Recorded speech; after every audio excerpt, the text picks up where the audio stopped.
Hey dreamers, welcome back to your Dream Coach podcast, where we talk about building your dream life and business from the inside out through leadership, fulfillment, and growth. I'm Shayla Wey. I'm a small business coach, growth strategist, and believer that when you lead with purpose, everything changes. So today's topic is one I know that we all relate to, especially if you're an entrepreneur, a leader, or honestly, just a human navigating life.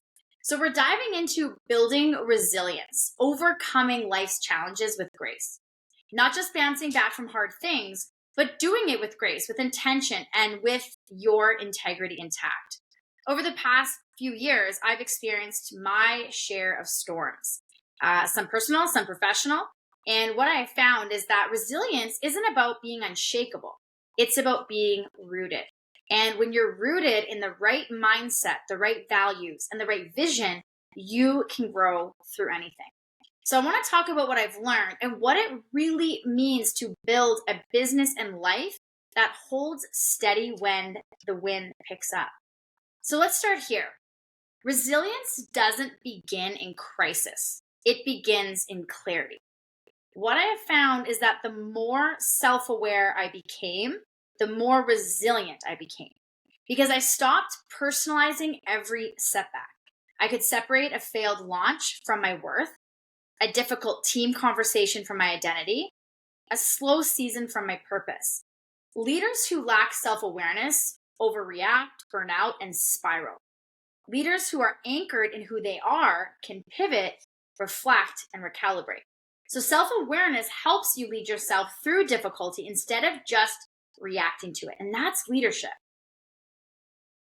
Now, this one might surprise you, but one of the things that I found most helpful in becoming more resilient is giving myself permission to feel it all. So feel it, don't fake it. I used to think resilience meant powering through. Now I know it means processing through. Now that's what I know it means, is actually processing through. Graceful resilience isn't about pretending that you're okay. It's about holding space for your emotions without letting them steer the ship. I journal, I cry, I talk to my coaches. I don't bypass the hard, but I also don't camp out in it either. So this is where fulfillment comes in. When you allow yourself to feel what's real, you live a more honest and aligned life. And that kind of fulfillment can't be shaken by surface level success or failure. I once heard someone say, "Don't waste your pain." And that hit me hard.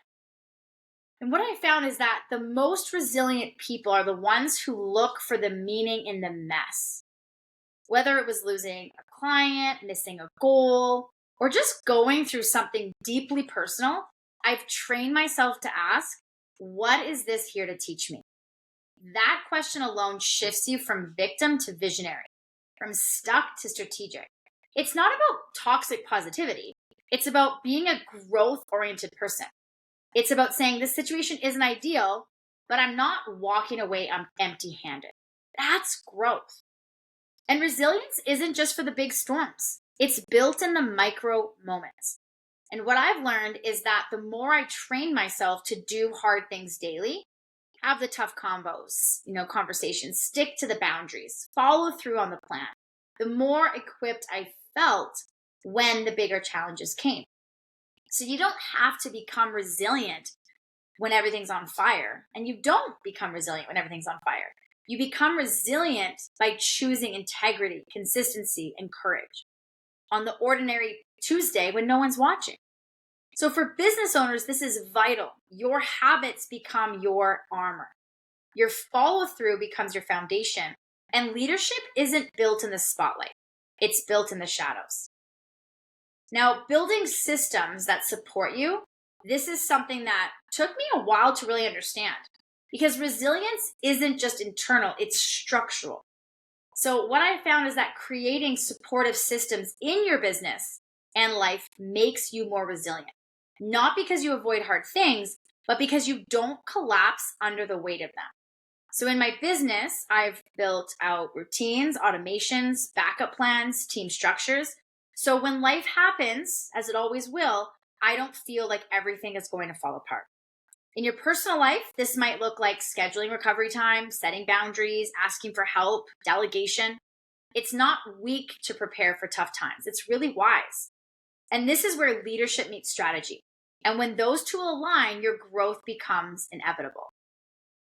And here's the most unexpected thing that I've learned about resilience is it doesn't have to look aggressive. It can look graceful.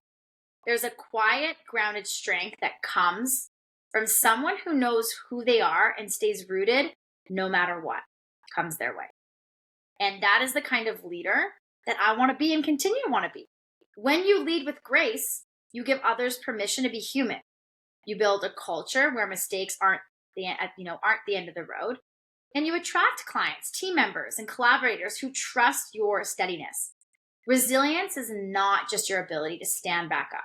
It's how you carry yourself when you do. So if you are in a hard season, or if you want to be ready for the next one, remember this, is resilience isn't about being perfect. It's about being prepared. It's not about having all the answers. It's about asking the right questions. And it's not about avoiding the storm. It's about knowing you're strong enough to walk through it with grace. So thanks for listening today. Thanks for tuning in. If this episode encouraged you, share it with a friend or someone who's facing something tough right now. And remember, your dream life starts with the way you lead, the way you live, and the way you grow. So keep going and keep growing. I'm cheering you on. We'll see you next time on your Dream Coach Podcast.